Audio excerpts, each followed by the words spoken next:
صل على سيدنا محمد وعلى آل سيدنا محمد أما بعد.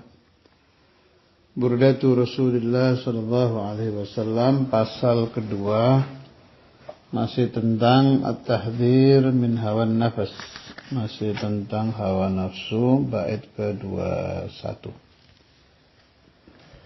Kam hassanat ladzatan lil mar'i qatilatan min haitsu lam yadri anna summa fid dasami. Ini masih tentang sifat nafsu ya.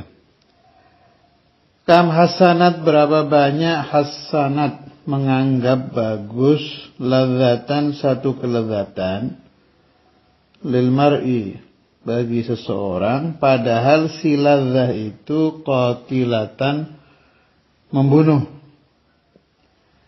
Min haitsu, dari segi, dari arah, lam yadri, si almar'u tadi, orang tadi itu tidak tahu, anna summa, sesungguhnya racun, fid dasami, di makanan yang berlemak. Dasam itu yang berminyak atau yang berlemak. Sifat makanan kalau berlemak itu di dalam pandangan kita enak sekali dimakan. Begitu juga, maaf-maaf, wanita yang cantik, laki-laki melihat, otomatis dibawa oleh nafsu, ini enak dilihat. Dan sebaliknya, wanita melihat laki-laki, laki-laki melihat wanita. Itu sifat nafsu itu, kalau bahasa saya, menyihir. Menjadi penyihir yang menipu bahwa sesuatu itu sangat enak. Tapi dibaliknya ada racun di situ. Kalau kita ingat, Syekhul Imam Al-Habib Abdullah bin Abdul Qadir Al-Fiqih kan pernah cerita itu. Habib Abdullah bin Fiqih Malang, Syekhuna Ustadzul Imam pernah bercerita yang ada satu murid, saya sering kok ini menukil riwayat ini. Murid ini habis melihat perempuan di perjalanan dia sebelum bertemu dengan gurunya. Merasanya si murid nggak ada masalah, cuma melihat, nggak zina, nggak megang, nggak apa. Ini cerita ke gurunya. Fahalli min dzambin, apakah saya berdosa? Jawab gurunya, saya lupa itu imam siapa namanya itu. Dibilang apa?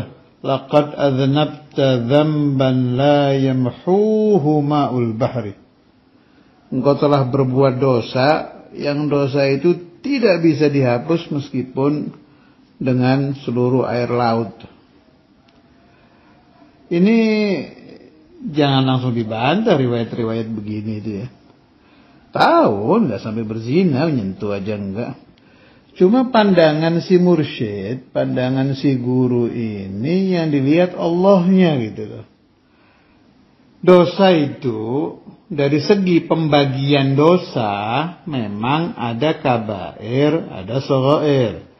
Ada dosa besar, ada dosa kecil. Tapi dari segi yang dilawan Allah enggak ada yang kecil. Namanya menentang Tuhan ya berat semua. Sangat kurang ajar, sangat besar gitu.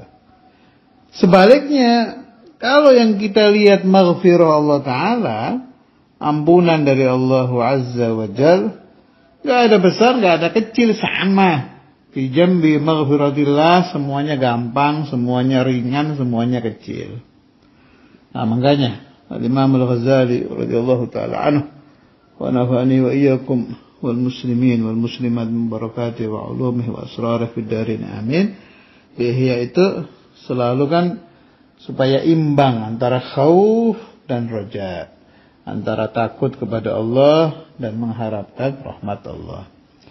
Artinya maksudnya apa? Kalau kita sedang berdosa, jangan lihat kecil, jangan lihat besar. Yang kita lihat, yang kita lawan ini siapa? Allah kalau mau dilawan, ini gak bisa lah. Semuanya bahaya, semuanya besar. Na'udzubillah, bagi yang sudah terjatuh ke dalam satu dosa, sedang ingin diampuni Allah, innal kabaira fil ghufrani kallamami. Kalau mengharapkan maghfirah Allah di sisi Allah Subhanahu wa taala, semua ringan, semua kecil, semua bisa diampuni oleh Allah Subhanahu wa taala. Kembali ke masalah nafsu. Jadi bawaan nafsu, sifat nafsu itu menyihir kita, menipu kita seolah-olah dunia itu nikmat, padahal di balik itu ada racun. Ini apa saja ini? Mau makanan, mau minuman, mau perempuan, semuanya itu kelihatannya enak, tapi di dalamnya ada racun. Tapi ingat kata-kata Al-Imamul Busiri, kam hassanat ladzatan lil mar'i qatilatan min haitsu lam yadri anna summa fid dasam. Coba tengok ke hati Anda, hati tambah bersih, apa tambah kotor? Ibadah tambah khusyuk, apa tambah tidak khusyuk? Yang asalnya kalau sholat nikmat, tahu-tahu bisa hilang gara-gara begitu. Itu sum, racun itu. Alhasil, apapun yang terjadi di alam dunia ini, kita harus bisa, sebagaimana nasihat ba'du masyayikhina, menjadi haris, menjadi penjaga, menjadi polisi bagi diri kita sendiri. Saya kalau sedang melakukan ini, hati tambah bersih, apa tidak? Salawat kepada Rasul sallallahu alaihi wasallam, Sayyidina Maulana Muhammad, ladzahnya hilang apa tidak? Kalau hilang, itu peringatan Tuhan itu. Hati-hati. Sudah jangan aneh-aneh. Kam hassanat ladzatan lil mar'i qatilatan min haitsu lam yadri anna summa fid dasari. Sebab sifatnya nafsu itu kita tersihir, tertipu. Nah, yang bisa membuat kita tersadar adalah akal, al-aql. Akal kita harus cepat-cepat kembali ke nasihat-nasihat ulama arifin billah, kembali ke nasihatul burdah, kam hassanat ladzatan lil mar'i qatilatan min haitsu lam yadri anna summa fid dasami. Apapun yang kita kerjakan, kalau kita menjadi keracunan, iman kita keracunan, syauquna li Rasulillah sallallahu alaihi wasallam keracunan, ibadah kita keracunan, khusyuk kita jadi hilang, itu namanya qatilatan. Sifatnya nafsu itu. Nasallallahu salamah dari semua godaan hawa, nafsu, syaitan, dunia. Wassallallahu ala sayyidina Maulana Muhammad wa ala alihi wa sahbihi wa sallam. Walhamdulillah.